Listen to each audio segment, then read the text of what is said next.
Good afternoon, everyone. Hope you all had a great weekend. I want to start by addressing the devastation from the tragic flash floods in Texas. Moments ago, the Department of Homeland Security provided an update that 91 innocent souls have now perished. Everyone here at the White House, including the President of the United States, is praying for the victims' families and friends during this unimaginable time. President Trump swiftly signed a major disaster declaration for Kerr County, Texas, to ensure our heroic first responders have every resource they need in the relief and recovery efforts.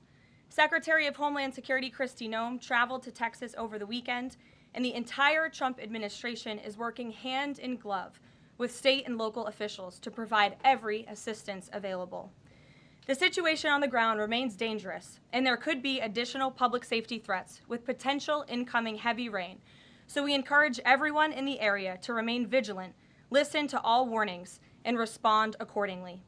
Unfortunately, in the wake of this once-in-a-generation natural disaster, we have seen many falsehoods pushed by Democrats such as Senator Chuck Schumer and some members of the media. Blaming President Trump for these floods is a depraved lie, and it serves no purpose during this time of national mourning. Here are the facts. In the lead up to this tragic natural disaster, the National Weather Service did its job. Despite unprecedented rainfall, the National Weather Service executed timely and precise forecasts and warnings. On July 3rd, the National Weather Service office in Austin, San Antonio, Texas, conducted forecast briefings for emergency management in the morning and issued a flood watch in the early afternoon.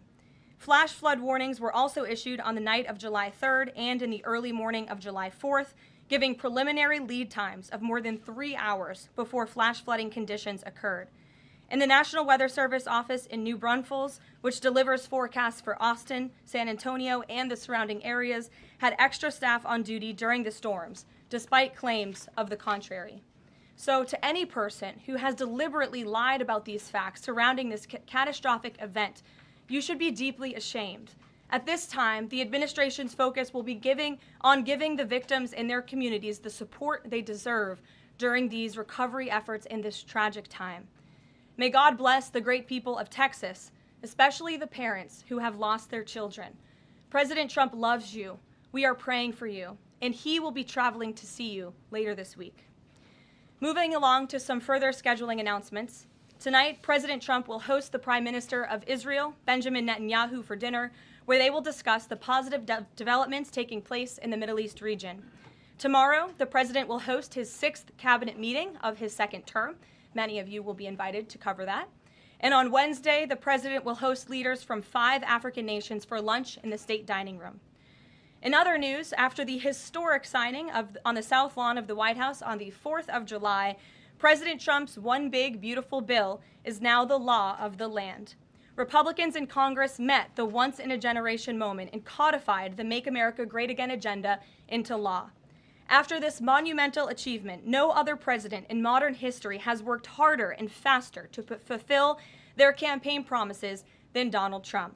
The One Big Beautiful Bill will get the United States of America firing again on all cylinders.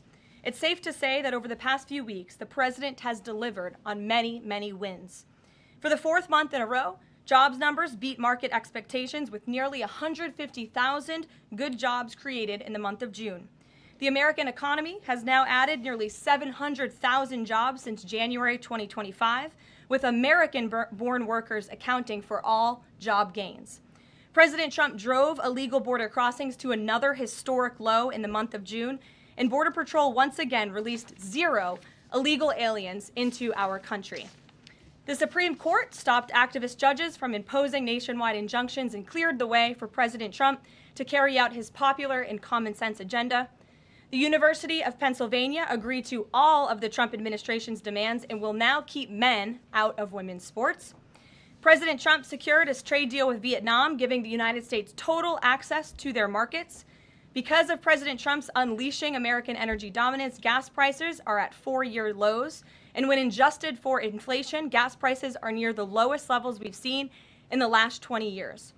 NATO members agreed to raise defense spending to 5% of GDP, a foreign policy feat long thought impossible until President Trump made it happen. The Operation Midnight Hammer obliterated Iran's nuclear capabilities, taking out this imminent national security threat not just to the United States, but to the entire world. The president secured a ceasefire between Israel and Iran, ending the 12-day war. The president brokered a historic peace agreement between Rwanda and the Democratic Republic of Congo. Pakistan nominated President Trump for the Nobel Peace Prize in recognition of his decisive diplomatic intervention to prevent a nuclear war between India and Pakistan. Blue-collar wage growth has seen its largest increase in nearly 60 years, and President Trump has defeated Joe Biden's inflation crisis with core inflation at the lowest level since March of 2021. And just about all of that has happened in the last 3 weeks, and I know you all know it because you've been very busy here covering it along with us. So with that, I will take your questions today as we kick off another very busy week here at the White House.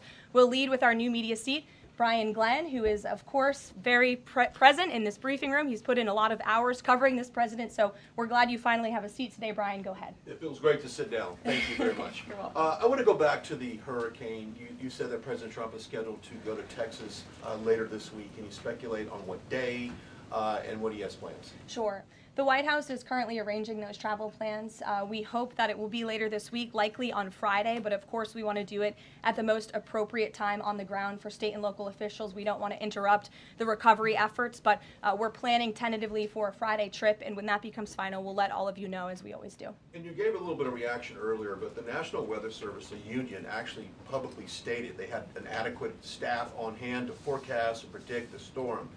You shared your thoughts earlier on how the way the left has really weaponized this to blame the deaths in Texas on Trump. Want to comment on that again? Yeah, I just do think those comments are depraved and despicable, especially when so many Americans are mourning the loss of their children. The National Weather Service, as I said, did its job. Many experts, many meteorologists have said that. Many of you in the media, in all fairness, have said that as well. Unfortunately, not all. And many Democrat elected officials are trying to turn this into a political game, and it is not. This is a national tragedy, and the administration is treating it as such. We know the National Weather Service provided early and consistent warnings. They gave out timely flash flood alerts. There were record-breaking lead times in the lead up to this catastrophe. There is ongoing flood monitoring, and these offices were well staffed. In fact, one of the offices was actually overstaffed. They had more people than they need. So any claim to the contrary is completely false, and it's just sad that people are pushing these lies. Can I just get one more? Sure. Kind of a little bit of breaking news. The Department of Homeland Security is moving to end the TPS status on Honduran and Nicaraguan migrants. Yes. Any plans to adding additional countries that you could be targeting? Just a reaction. Sure. Well, I won't get ahead of the Department of Homeland Security on additional countries, but as you pointed out, they did end temporary protective status for Nicaraguans and Hondurans in this country because TPS, temporary protective status, is temporary by definition. It is not meant to be a permanent path to residency or citizenship here in the United States of America. It was originally granted to Nicaraguans following a natural disaster in 1999. That doesn't sound very temporary to me. And as well as Hondurans in 1999 after the impact of Hurricane Mitch in 1998. And so this administration is doing what it promised to do. And if individuals from these countries want to come here, they have a legal pathway to do it, but temporary protective status was never meant to be permanent. The previous administration abused this status and this parole program, essentially treating it as such, and we're not going to tolerate that any further. Thank you, Brian. Megan. Secretary Bessent said yesterday that countries will boomerang back to the April 2nd tariff level starting August 1st.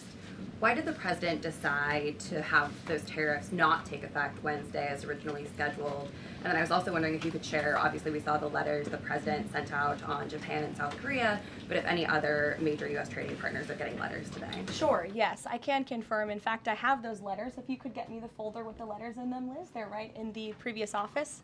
I have the signed letters that went out to both South Korea and Japan today. And there will be approximately 12 other countries that will receive notifications and letters directly from the President of the United States. And weeks ago, I stood at this podium and I told all of you that the President was going to create tailor-made trade plans for each and every country on this planet.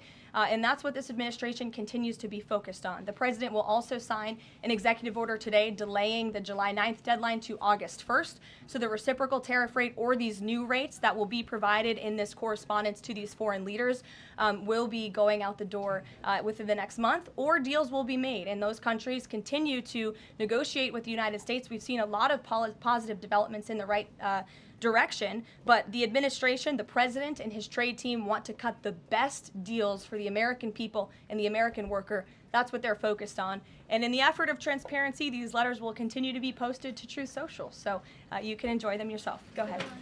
Thanks, Caroline.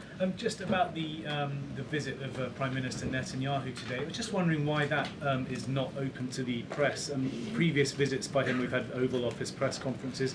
Does that reflect somehow the kind of sensitivity of this particular visit? No, they're having a private dinner. There's many important matters that are obviously ongoing in the region, as you know. The utmost priority for the president right now in the Middle East is to end the war in Gaza and to return all of the hostages. Also, as you know, there was a ceasefire proposal that Israel supports that was sent to Hamas, and we hope that they will agree to this proposal. We want to see all of the hostages released. That's on the top of the president's mind, so that will be discussed, as well as the many other positive developments we've seen in the Middle East. I want to go back to the trade deals. As you see, we have these beautiful letters that the president has signed. This one is to the President of the Republic of Korea, original signature on that, and these will be mailed. And then here we also have another letter to the Prime Minister of Japan as well. Both countries will be receiving a 25% tariff rate effective on August 1st. Go ahead. Thank you so much. You said it, and the President said it many times, you want to see an end to the war in Gaza. Will he give guarantees during this 60-day period of ceasefire that actually the war will end? Because this is a sticking point with Prime Minister Netanyahu, and I'm wondering if they see eye to eye on this point. And how do you see the next day? What the next day in Gaza will look like? Look, right now the president is focused on today and to get the Hamas to agree to this ceasefire. I don't want to comment on the details of the arrangement out of respect for these negotiations, but an agreeable and appropriate ceasefire proposal has been sent to Hamas. And I can also tell you Special Envoy Witkoff intends to travel to Doha later this week, where he will continue to engage in these discussions. And the Qataris and the Egyptians have been incredibly helpful partners in mediating these negotiations and discussions to bring peace to this region and end this conflict once and for all. Kristen. Two questions. Thank you, Caroline. Sure. The first question is President Trump reconsidering his plan to phase out FEMA, given what officials have said is their critical role on the ground now in Texas? Look, the president wants to ensure American citizens always have what they need during times of need. Whether that assistance comes from states or the federal government, that's a policy discussion that will continue. And the president has always said he wants states to do as much as they can, if not more. And in the case of Texas, the state and local officials are doing a tremendous job. And I know the president, Secretary Noem, and the federal government are very proud to be working with them. And the president has promised to give Texas the assistance that they need during this tragic time. Just one follow-up on cuts overall. Over the weekend, President Trump said that Elon Musk was a train wreck. Are there, given this current viewpoint, are there concerns within the White House or from the president himself over the cuts that happened under Musk while he was advising DOJ, including the National Weather Service? I think I've already addressed that, Kristen, and what I can tell you is that these offices were fully staffed. The San Angelo office was fully staffed with 12 forecast meteorologists. There were no vacancies. The San Antonio office was operating with 11 forecasters. And as Brian said, the union themselves said that there was adequate staffing. So I think those words speak for themselves, and the numbers speak for themselves. This was a once-in-a-century flash flood, a tragic natural disaster, and the administration is doing all that we can on the ground to help these families during this time of need. Jeff. Thanks very much, Caroline. Just following up on Kristen's question, is it still the president's plan to phase FEMA out by the end of this year? I just answered Kristen's question for you. One more, hold on, one more. Sure, I'll give it to you. Go ahead. The follow-up on trade as well. 12 more letters coming, you said. Can you give us a sense of which countries those are? I'll let the president reveal those in very due time. Keep your eyes on Truth Social. Michael, in the back. Thank you, Caroline. An armed shooter today was shot in McAllen, Texas, after opening fire on Border Patrol agents. Comes just days after Democratic Congresswoman Pramila Jayapal recently said she gets, quote, inspired when activists obstruct ICE. Does the White House expect Democrats to tone down their rhetoric in light of what we saw today in McAllen, Texas? We certainly call on Democrats to tone down their rhetoric against ICE and Border Patrol agents who, again, are everyday men and women. I would encourage AOC and other Democrats to actually meet with the United States Border Patrol. These are honorable Americans who are just simply trying to do their job to enforce the law. They go home to their families every night just like we all do, and they deserve respect and dignity for trying to enforce our nation's immigration laws and to remove public safety threats from our communities. The White House is aware of the shooting that took place today in Texas, and we are working with the appropriate federal agencies to get to the bottom of what happened. Caroline, the DOJ and FBI have now concluded there was no Jeffrey Epstein client list. What do you tell MAGA supporters who say they want anyone involved in Jeffrey Epstein's alleged crimes to be held accountable? This administration wants anyone who has ever committed a crime to be held accountable, and I would argue this administration has done more to lock up bad guys than certainly the previous administration. And the Trump administration is committed to truth and to transparency. That's why the Attorney General and the FBI Director pledged at the President's direction to do an exhaustive review of all of the files related to Jeffrey Epstein's crimes and his death. And they put out a memo in conclusion of that review. There was material they did not release because, frankly, it was incredibly graphic and it contained child pornography, which is not something that's appropriate for public consumption. But they committed to an exhaustive investigation. That's what they did, and they provided the results of that. That's transparency. Follow up on that, Sure. Caroline. Okay, so the FBI looks at the circumstances surrounding the death of Jeffrey Epstein. According to the report, this systematic review revealed no incriminating client list. So what happened to the Epstein client list that the Attorney General said she had on her desk? Well, I think if you go back and look at what the Attorney General said in that interview, which was on your network on Fox I've News. got the quote. Go ahead. John Roberts said, DOJ may be releasing the list of Jeffrey Epstein's clients. Will that really happen? And she said, it's sitting on my desk right now to review. Yes, she was What? saying the entirety of all of the paperwork, all of the paper in relation to Jeffrey Epstein's crimes. That's what the Attorney General was referring to, and I'll let her speak for that. But again, when it comes to the FBI and the Department of Justice, they are more than committed to ensuring that bad people are put behind bars. They have an operation going on right now called Summer Heat, which has our murder rate trending in the lowest direction in United States history. Their emphasis on violent crime and locking up violent criminals has led to the arrest of 14,000 violent criminals. That's a 62% increase from the same time period last year. So this Attorney General and the FBI Director are committed to putting bad people behind bars where they belong. They promised an exhaustive review. That's what they did. For any further details, I would refer you to the Department of Justice. Kate. Thanks, Caroline. With Prime Minister Netanyahu visiting the White House today, yesterday the president said that he was working on a more permanent deal with Iran, but several days ago he didn't think one was necessary. What changed?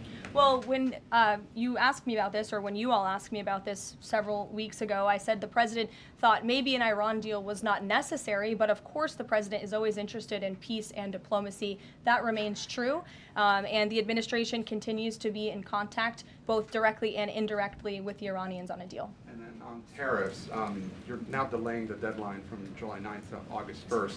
Is that an acknowledgement that perhaps the administration found it more difficult to negotiate these trade deals, or whatever happened to 90 deals in 90 days? No, it's an acknowledgement that this administration is doing what's best for the American worker, and we want the best deals possible for our workers, for our manufacturing base, for our middle class, and they are doing this deliberately and appropriately on behalf of our country's interests. Josh. A couple more on the tariffs. You said about 12 more letters. There were about 55 or so countries, including the EU as a bloc, that were facing this tariff increase.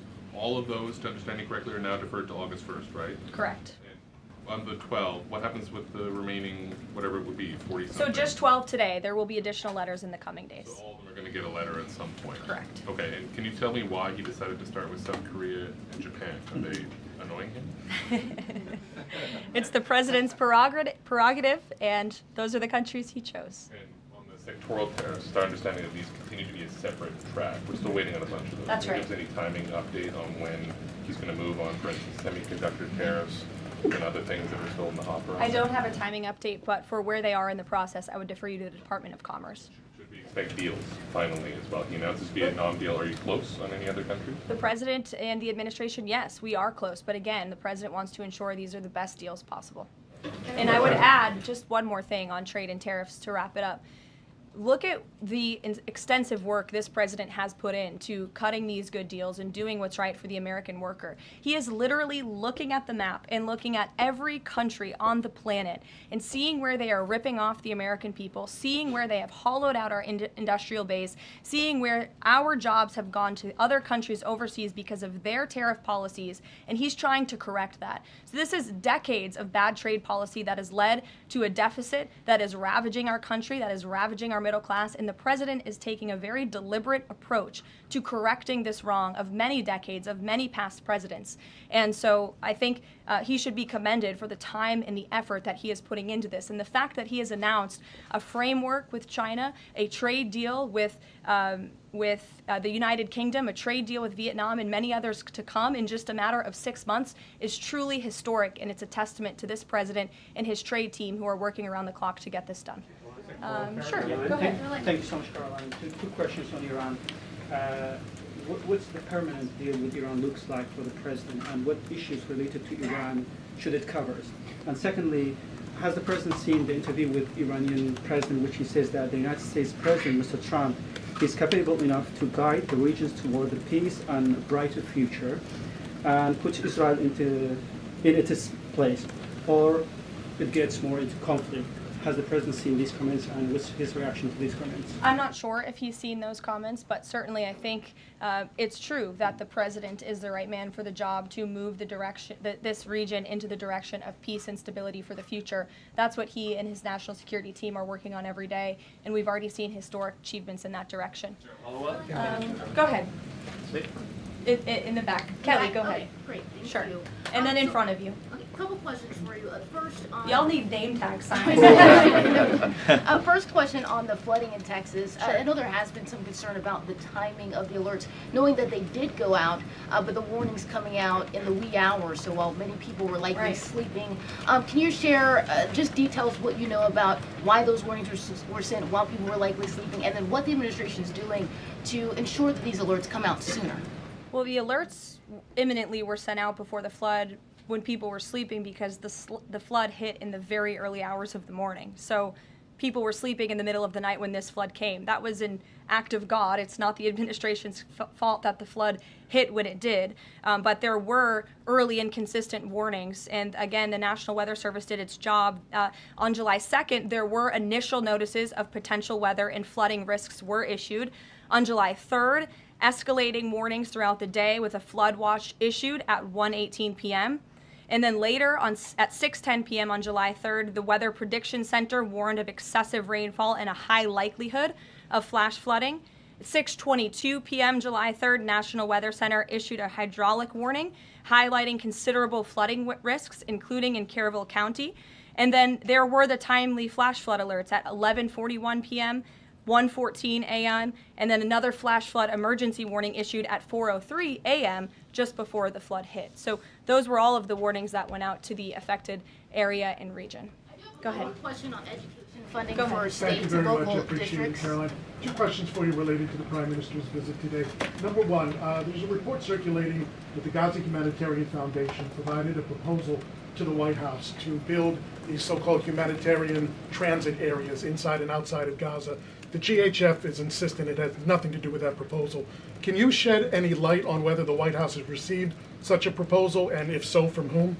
I'm unaware if a proposal from the Gaza Humanitarian Foundation was sent to the White House. I haven't seen it, but I can ask our National Security Council. And also a document circulating that the White House is prepared to lift the Foreign Terrorist Organization designation from HTS, the group of President al-Shara in Syria. Can you confirm that that's taking place? Again, I haven't heard that, or I'm not aware of that action taking place. As you know, we did lift particular sanctions on Syria, but we did leave them on for particular terrorist groups. If that has changed, we will, of course, let you know if there's a change in policy, but I'm unaware of one at this time. Sure, go ahead. Me? Hi, Caroline. Thank you. Ahead of And then you can go too, since you're so eager. ahead of the president's meeting with Prime Minister Netanyahu today, is there a scenario where Israel has made it clear that they will not bring an end to this war until Hamas is decimated?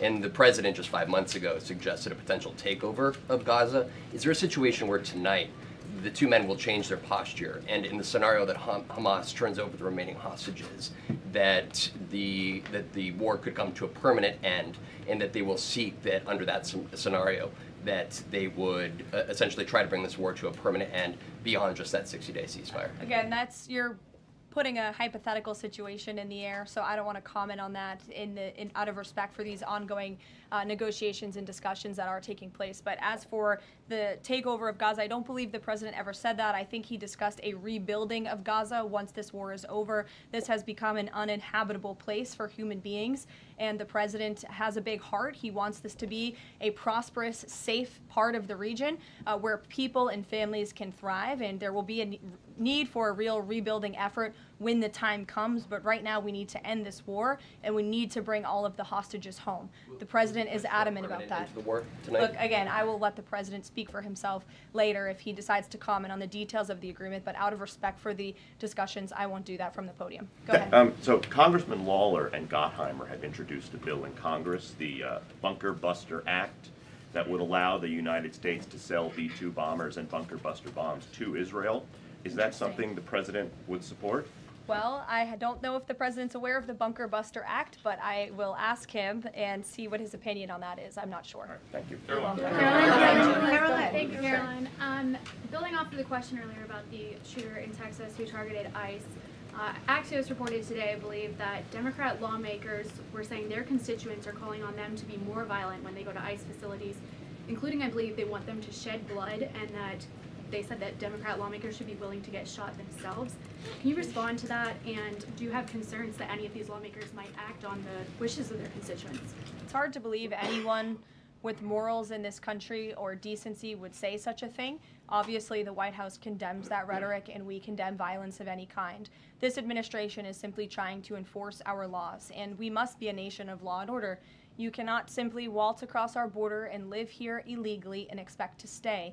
We are going to enforce our nation's laws, and the men and women who are doing that are doing so in a respectful way.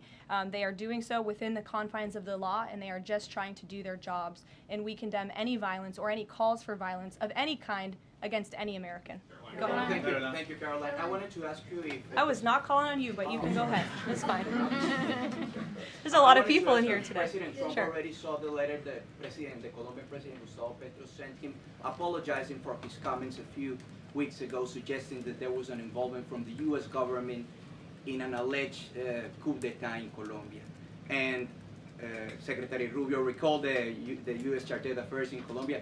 Did President Trump saw that letter, and what do you think about the comments from President Petro suggesting that the U.S. has some kind of involvement in a coup? I'm not sure if the president has seen that letter, but I can check with him in the National Security Council. We will get you a response if you follow up with my team. We will find out for you. Caroline? Sure, go ahead. Iris, go ahead. Thank you, Caroline. Thank you, Caroline. On two topics. First, I love how excited everyone is on Monday. Yes, Raquel, you can go after. On two topics. First, tariffs. The president announced last night that any countries aligning themselves with the anti-American policies of BRICS will be charged with an additional 10% tariff. Can you tell us more details on that? What specific policies is the president talking about here? What policies should countries stay away from to avoid being subject to additional tariffs? Sure. Well, the president feels, generally speaking, that BRICS is seeking to undermine the interests of the United States. It's the president's utmost responsibility to put the interests of the United States first. That's how he views his job as president. So he's going to ensure that America is fairly treated on the world stage, and he'll take any action necessary to prevent countries from taking advantage of the United States and our people. Raquel, go ahead. On illegal immigrants, Reuters' our Tom Homan told us this morning that ICE will have to arrest 7,000 illegal immigrants every day for the remainder of this administration to just catch the ones that were let in during the last administration. I'm wondering what the new resources and manpower, of course, given by the Big Beautiful Bill, which of course opens the door for ICE to hire additional 10,000 agents and officers. What's the administration's expectations now for daily arrest numbers going forward in the upcoming months? Sure. I'll let the Secretary of Homeland Security and her department speak on what they're looking for in terms of daily numbers. What I can tell you is I receive the daily reports each morning, and ICE is out there doing the jobs that they swore an oath to do, and they are removing public safety threats from our communities every day, and our country is becoming a safer place because of their efforts. And the One Big Beautiful bill that is now law will give significant resources to ICE and Border Patrol to continue the tremendous work that they are already doing. And I think every American who wants to live in a safe neighborhood should be grateful for their efforts. Thank you, Karoline, so much. Raquel, and then I can go to you. So much. And then you, Dr. Harper. Thank you, Karoline. It's a follow-up on the BRICS question. So does President Trump believe that the BRICS are getting stronger or trying to isolate the United States? And how close is he monitoring this summit that is taking place in Brazil right now? He's closely monitoring it, which is why he put out a statement himself. He does not perceive these countries as growing stronger. He just perceives them as trying to undermine the United States' interests, and that's not okay with him, no matter how strong or weak a country may be. Go ahead. Yes, go ahead. Yes. As promised, yes, go ahead. Thank you. Does Trump have a vision for post-war Gaza? You mentioned, talking about now the ceasefire, but does he support permanent or temporary Israeli presence in the Gaza Strip? Does he continue to see a continued role for the Gaza Humanitarian Foundation to continue to operate in the Gaza Strip? Well, as you know, because we've talked about it before, the president has directed aid to be moved into the region, and that has been taking place. You've actually seen people in the Gaza Strip yelling out, "Thank you, Trump," for the aid and for the meals that they have received, because the previous administration never did that for some reason. But this president, again, wants to see peace and stability in the region. So as I outlined previously, he views this part of the region as having a real chance at being peaceful and prosperous. But again, we need to end this war. We need to get all the hostages home, and Hamas needs to accept this proposal in order to do that. Dr. Harper, go ahead. I'm Dr. Anthony Harper with the Intermountain Christian News. Thank you for taking my questions. Given the nature of the Palestinian Authority, with their pay to slay, teaching Jew hatred to children, corrupt leaders, and no elections for 19 years, who does President Trump support to govern Area A and Area B to prevent Hamas from ruling? And what is President Trump's position on Israeli sovereignty? Sure. Well, the president believes Israel, of course, has a right to defend itself.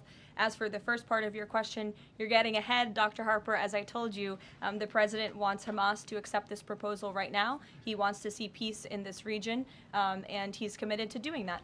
Sean. Hey, Karoline, can you just please walk us through the decision to halt the supply of weapons to Ukraine at a time when Russia is really hitting Ukrainian cities and civilians? Was that the president who decided that, or did the Pentagon do it without his approval? No, neither of those things are true. I'm happy to walk you through it. This was a standard review by the Pentagon of all weapons and all aid and all support that the United States is providing all countries and all regions around the world, not just Ukraine. When the Secretary of Defense took office, he directed the Pentagon to conduct this review to ensure that everything that's going out the door aligns with America's interests. So it's a pause to review to ensure that everything the Pentagon is pushing out there is in the best interest of our military and our men and women in uniform. Fran. Two questions on Israel. You suggested that Hamas is the impediment currently to a ceasefire. So if not a ceasefire deal, then what does the president hope to achieve with tonight's dinner with the prime minister? Again, you guys are getting around to a lot of hypotheticals. I don't want to get ahead of the president, but there are many other issues to discuss with Prime Minister Netanyahu tonight related to the region and just the entire world. So this will be a dinner to talk about Operation Midnight Hammer, which was incredibly successful, to talk about peace in Gaza and ending that conflict, as well as many other topics of discussion in relation to Israel and the United States. Sure, go ahead. Thank you, Karoline. Given the fact, this is on the trade letters, given the fact that the president put into effect the tariffs on April 2nd and then put the pause into place, is the president at all concerned that these countries that are receiving the letters won't take them seriously because the deadline seems to have shifted already and may shift again? They will take the letters seriously because they have taken the president seriously, and that's why the president's phone, I can tell you, rings off the hook from world leaders all the time who are begging him to come to a deal. And this administration is working hard to ensure those deals are in the best interest of the American people. And this delay, again, is in the best interest of the American people. And you all will continue to see these letters released on the president's Truth Social, and we will see you all later. Thank you, guys. Thank you.